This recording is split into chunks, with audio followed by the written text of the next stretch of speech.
these days? That was fine. I think the last time I went there is when I took His Excellency the President to the Western North. We had it there at Traboso. Right. So the people are fine. The people are fine. Nice. How are you doing at the health ministry? How would you say it is? I mean, you were picked and pushed into it literally. How are you finding your feet? Let's talk about it. Well, very challenging, but I'm enjoying it. Yeah, it's a challenging ministry. Right. Things have been done in a particular manner for a very long time. So when you come and you have your vision and you have matching orders from His Excellency the President, you will definitely have some few challenges here and there. But what is important is that we are pursuing the resetting agenda, and I'm enjoying it. Yeah. You have a strong personality, and I know you to be a forceful person. You know, not many people know that you also farm. But let's talk about the health ministry. We're just discussing you going to the OPD of a hospital. Which hospital was that? Okay, so the last one I did was Achimota Hospital and Ofanko Hospital. Okay. Yeah. And why did you go there? Well, Johnny, as you know me, it's been part of my modus operandi, even when I was a ranking member on the health committee. And I've been in this space for some time now. If you recall, I've been the ranking member on the health committee for the past, how many years? 7 years. That's right. And I am a grassroots person, and I am not the type who will want to sit in the office and send people to the field and go and look for the information or bring you a report and act on the report. I believe we have done that for so many years, and in my humble opinion, it's not giving us a result. And so I will always want to go down there to have the first-hand information. And then it is not about finding fault. Okay. You know, the health ministry, we deliver services. The best in the morning. You understand? That's right. And so we have to know how the people are taking our services, what they go through. That will inform policy direction. That's right. So people must get it clear. That will inform policy. So you didn't go there to find fault. No. You went there to understand the appreciate situation. what people go through. In any case, if I see fault, I will detect it anyway. And the most important thing is to find the solution to whether it's fault or whatever. But to go there and appreciate first-hand information, and then that guides. So I'll give you an example. Right. I have realized that most of our hospitals, or most of our health facilities do not have the required medical equipment. Right. Do you understand? Right. This is one of the main challenges of the sector. Johnny, the last time we did major retooling of our health facilities was 2014. 2014. If you remember, that was when you were hearing MRI and those CT scans, those big terminologies, you recall. And from 2014 till now, there has not been any major retooling. That's about 10 So how is the system running then? So we have most of our equipment faulty or obsolete. I can tell you that we don't have more than 10% of those equipment we bought in 2014 in the system at the moment. How can a health system be unhealthy? Exactly. So if you identify such a challenge, then you think about it. How will you be able to solve it? Right. Johnny, the challenge here is that now in 2014, we invested about $250 million in the retooling. Now, if you have to retool again, we need more than $250 million. That's right. What it means is that in the next 6-10 years, you will need the same amount from government. It's not sustainable. It's not. So you must begin to think outside the box. What does it mean? PPP. You understand? Right. You will find that the same equipment we bought as government, okay, the private man will go and buy the same equipment, and that will take you more than 10 years, and those equipment will still be functional. You understand? So what we are saying at the moment, His Excellency the President Mohammed's matching all this is that, look, let's bring the private sector in. So for example, if you have Kolebu Teaching Hospital, you assess the equipment over there. What don't they have? If any private sector or private person is interested, you will have an arrangement with the private sector. And of course, I have directed all health facilities to direct all PPP arrangement with the ministry. Okay. So we have a certain arrangement, MOU, with the private people. Then they will set up the imaging or laboratories on the premises of the facility. Okay. But So- it will be privately owned, They will be privately but owned, jointly run by. So there are two things that we want to avoid when it comes to PPP. First and foremost, arbitrary charges. Okay. You understand? High charges.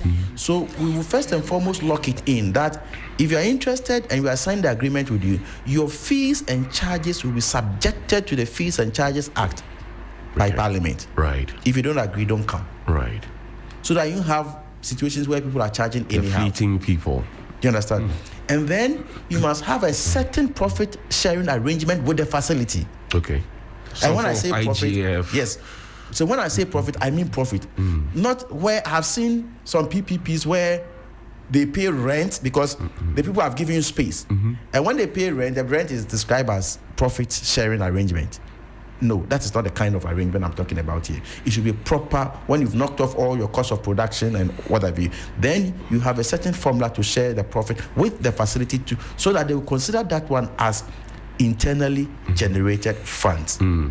So you see, we go to the places not only to go and find fault, but when you go there, they will give you the challenges. They will tell you why government will continue to, buy and distribute, but we cannot have the money to do it all at once.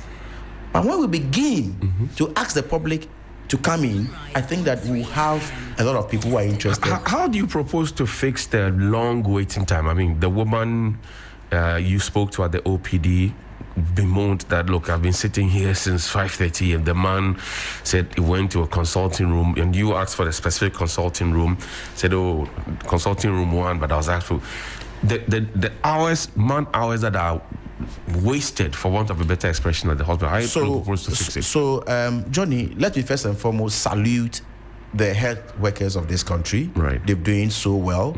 They work under very difficult conditions and what have you. I think that, for example, the number of hours people go to spend at their facilities, we can begin, I'll come to increasing the number of, workers or health personnel on the various facilities. But then, in some cases, it's about management. Okay, we can begin to have the appointment system. Okay, this is a hospital. You have emergency issues. People walk in. That's not the problem. Right. But you see, you can also schedule people so that if you know that you'll be able to take care of, let's say, I'm just saying it, let's say you'll be able to take care of about 100 people a day. You don't allow 300 people to come and sit there. You see, the problem is the people sitting waiting. If the person knows that, okay, today, if I go, I'll not be able to see the doctor, he won't go. You understand? So where do they go? Where do the people go? If, for example, I live in Kanda and my only option is the Nima Hospital, and you're saying that I should be scheduled before I come so that if they can take care of 100 people, so that 300 people don't come waiting. So the point I'm making is that if there are situations where you have to walk in. Right. There are situations which are emergency. Correct. These are exceptional cases. Correct. But there are situations where you can walk in and they will schedule you. Okay. So the person goes, he doesn't even spend 10 minutes. He says, okay, today, depending on your condition anyway, you understand? Today, maybe the queue is too long. You can come tomorrow at this time. Okay. You understand? So it's management. It's one of the issues we can think through it. And then the next one is that we picked some complaints where you will go and the number of health or medical doctors who should be at post are not there. So, for example, if you they're not there as in they didn't come to work. Oh, really? Yes. In some cases, you see that. In other cases, too, you realize that some of them, too, they will tell you they are on leave. Okay? If you have, let's say, for example, 5 medical doctors, you don't grant 2 or 3 of them leave at the same time. It's also a management issue. Right. You understand? I get it. And then the third one is also that, okay, the number of medical doctors that must work at the facility maybe is higher than what they have. So you must begin to look at increasing the numbers. And in this case, you see, we have this problem in the rural areas. Okay. People don't want to serve or go to work in the rural areas. That's right. So what we are also doing at the moment is that we are posting people direct to where they are needed most. Okay. The best Okay. in the morning. So in some cases, we'll close up Accra when it is choked. We can close up, we will close the portal for, let's say, Kolebu, because we think that the number of medical doctors at Kolebu are even higher than more than, say, 5 regions put together or 6 regions put together. You know, so these are some of the, we open the portal. For example, we have opened the portal and people have, registered. We are yet to post them. So once we are looking at increasing the number of medical doctors or health workers in the system, we should also be looking at the management system. How people, the very few we have, will also be very efficient. We have to look at all those things. So there are some discussions that are behind the scene discussions. You encourage them, they will tell you their problems going through. They are happy the minister is at the facility to know their problems. How some of them, they just need instructions, they just need permission to do what, you know. So we will get there gradually. We'll get there. And then now we are bringing the private sector into the system to also augment as of where we need them most. One of the senior, let them tell you, in the next maximum 2 to 3 months, I can tell you that dialysis machines will be one of the most commonest machines we have in this country. Dialysis machines, I'm the same thing that took you to Kolebu. I'm telling you, we are working on it. As I speak to you now, I have more than 7 proposals on my desk we are working on. And we are going to do the regional distribution. So it's something we are tackling seriously. I mean, within the next maximum 3 months, we'll finish, we'll have the MOU, we'll start the distribution, and people will begin to know that. I hope this is not political talk. Oh, no. I mean, we started working on this not today. Before I am talking about it on air like this, I know where we are at the moment. We've received, people are ready. So estimated machines, how many are we looking at? Well, at the moment, we are looking at about all put together. We are looking at more than almost 1,000 machines. 1,000? Yes. We have about 7 proposals.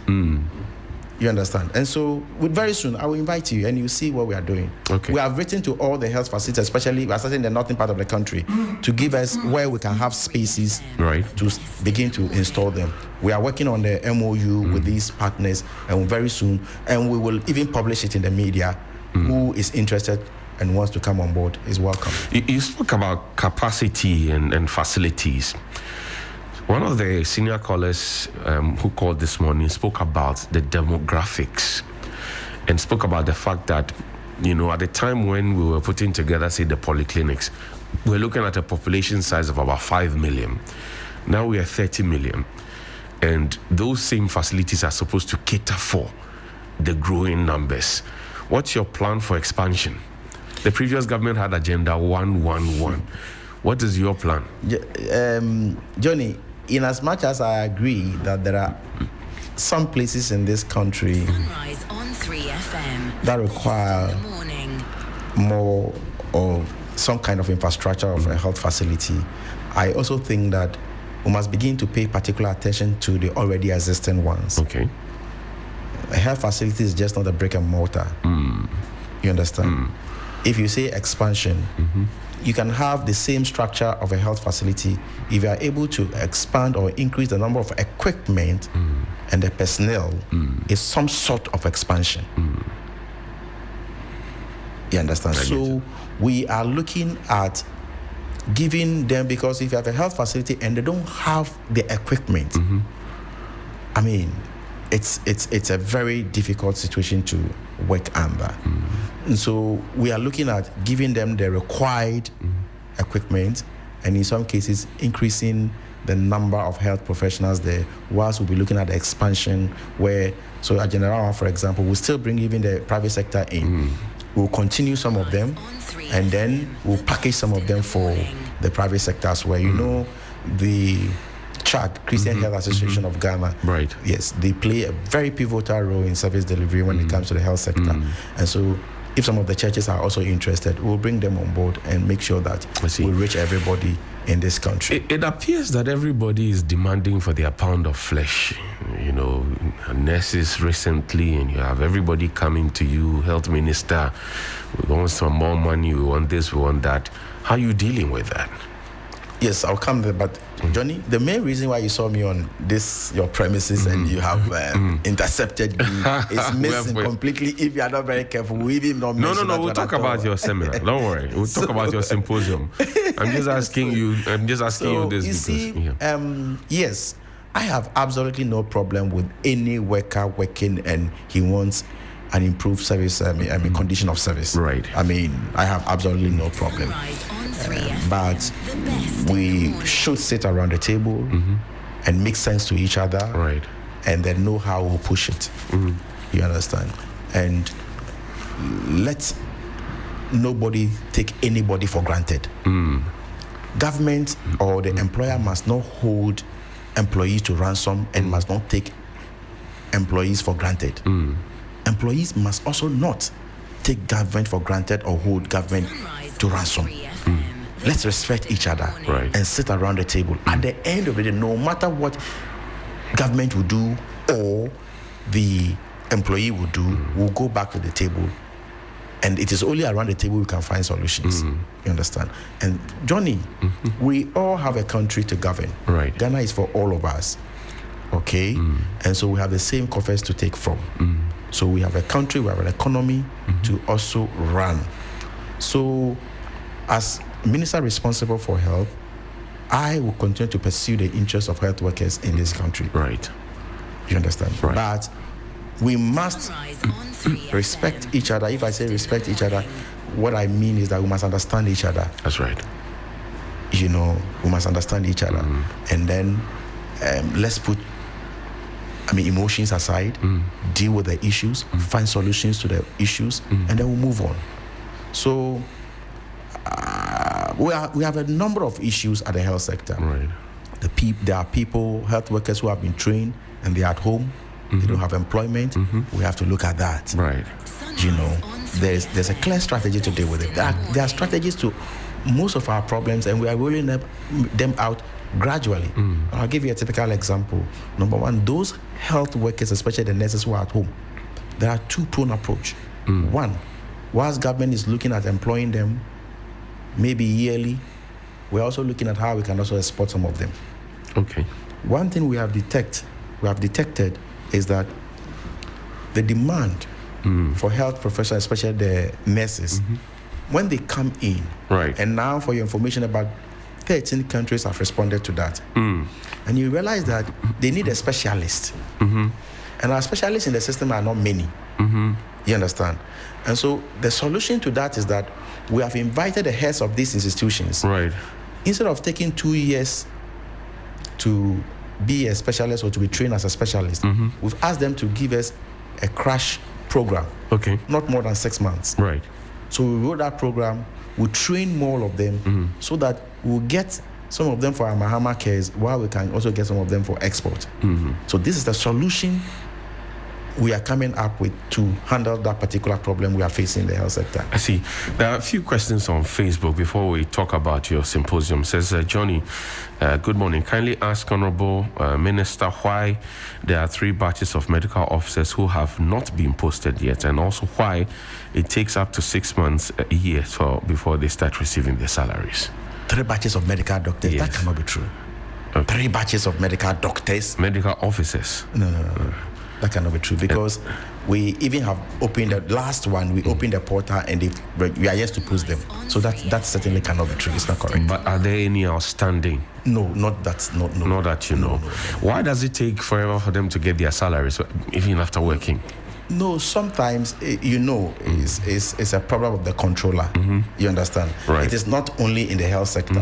In most of the government institutions, sometimes when you start work, it takes you some time before your salary start coming. Right. We have a difficulty with the the last batch of nurses we posted. Right. Out of about 11,000 nurses, we've been able to put not less than 7,000 Right. on the payroll. We still have quite some number we are yet to put on the payroll. We are talking it out with the health, what do you call the finance ministry. Yeah. Okay. Have you started receiving your salary?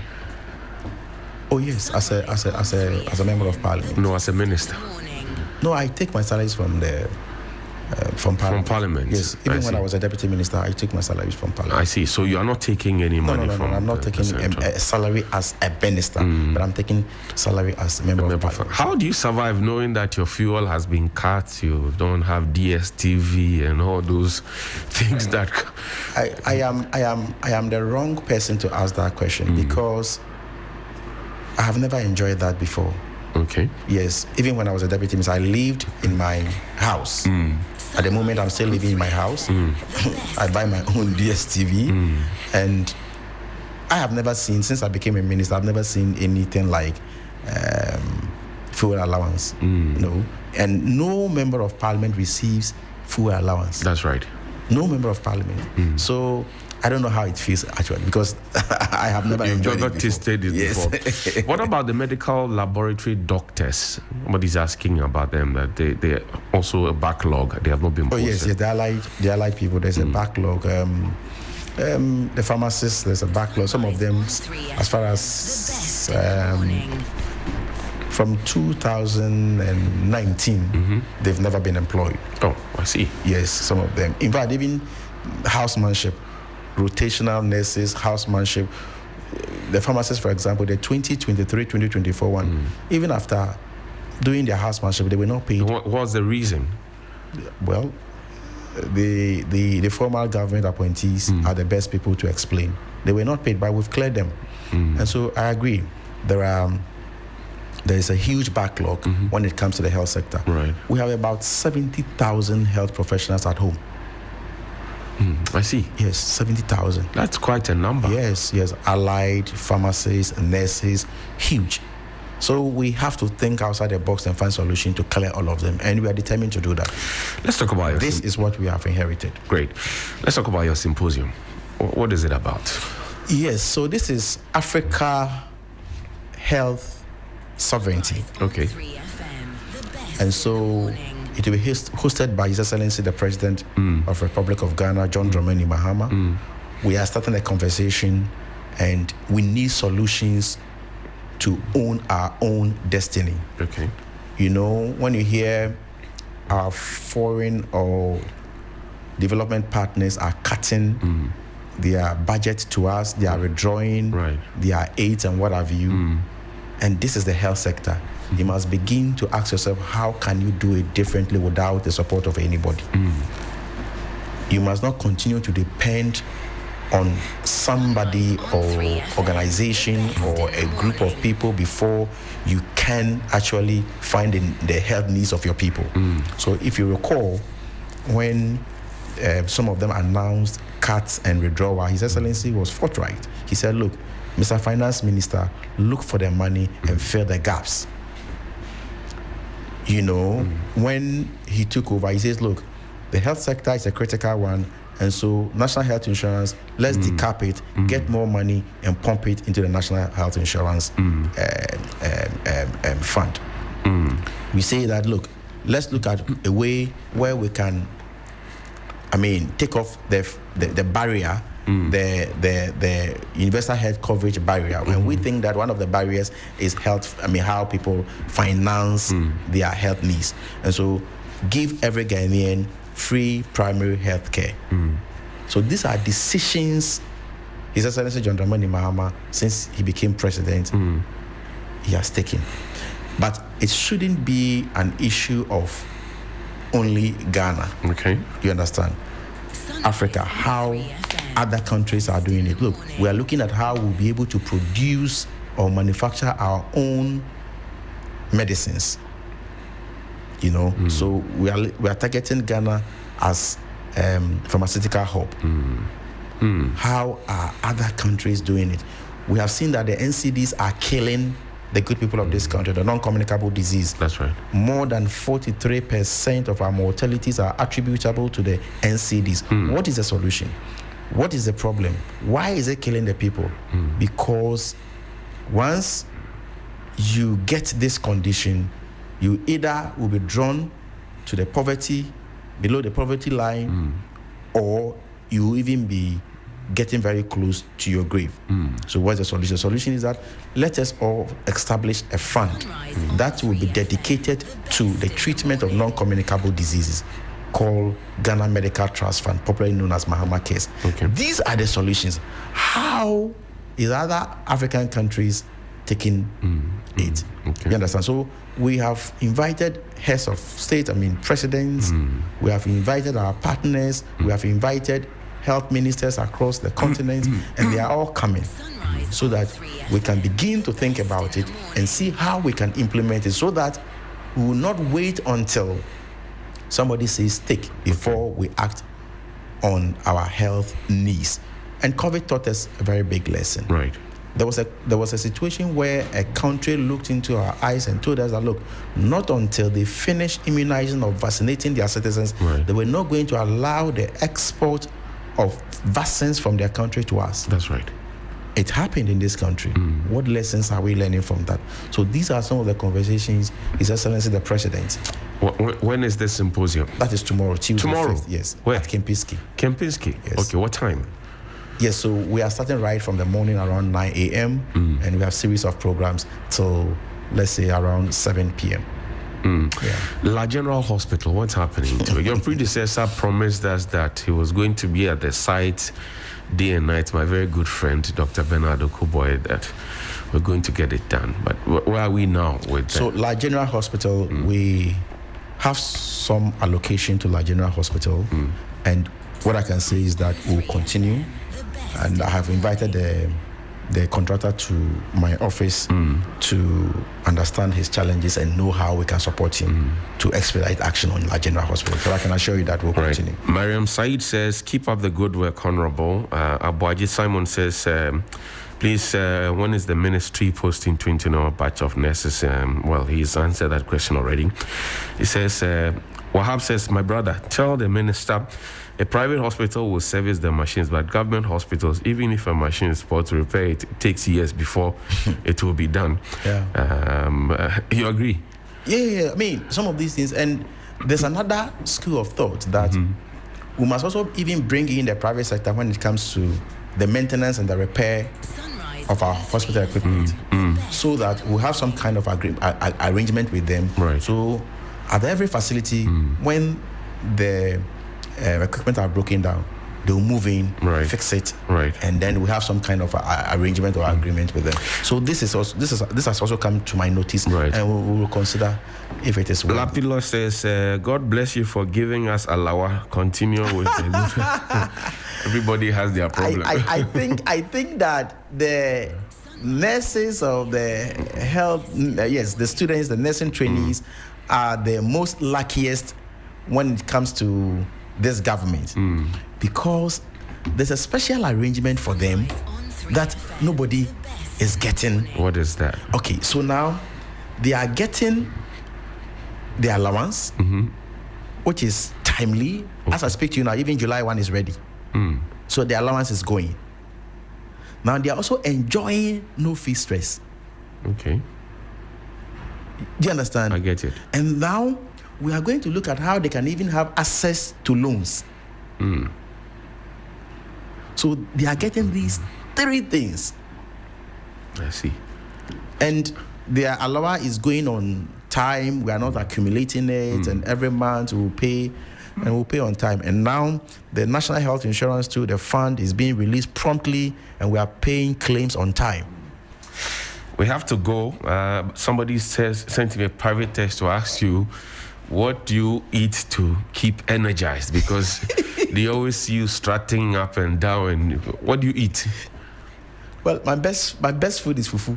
Fufu? Fufu and lice soup. That's what you like. That's what I like. You eat that to keep you energized. Well, I don't know whether that is what keeps me energized. But you see, Johnny, as you know me, forgive me, but I'm passionate about what I do. Right. That is me. You know, I enjoy challenges. And For me, the only time I'm excited is when I'm succeeding, when I'm doing something that's giving me the result. You know, I keep saying that I should be able to give back to Mother Ghana. I am one of the few young guys who have had opportunity, and Ghana has really invested in them. Okay, at age 32, I was in Parliament. Right. At age 34, I was a deputy minister. And this is my 4th term in Parliament. I've been ranking member for the past 7 years. This is a time for me to give back to Ghana. So you see, I will do whatever it takes, okay, to be able to leave a mark, a legacy, and make sure His Excellency John Dramani Mahamad's marching orders are obeyed. And we make sure that at least we have a health sector that the people of this country can be proud of. And this is service. And at the end of the day, the feedback must come from the ordinary people. Right. That is what I want. That is why I sweat under the sun. Why? You think I don't like sitting in the air condition in the office? No. But you see, the people even get excited when they see the minister listening to them. It doesn't take much. Why wouldn't you do that for them? And act on what they are saying. For me, I don't think it takes anything away from me. And so we'll be humble, we'll serve them, we'll take the criticisms, and then we'll see what we can do about it. We are not perfect, and I don't claim to be perfect. I will do our best. I know you have a rice brand. This is my final question to you. A rice brand called Petra Rice. I've eaten some before. I bought some on the market. I enjoyed it. And I got to know that it is your rice. Not many people know that you farm. How is it doing? Well, the family is doing well. That's what I can say about it. The family is doing well. Yes. How do you divide your time?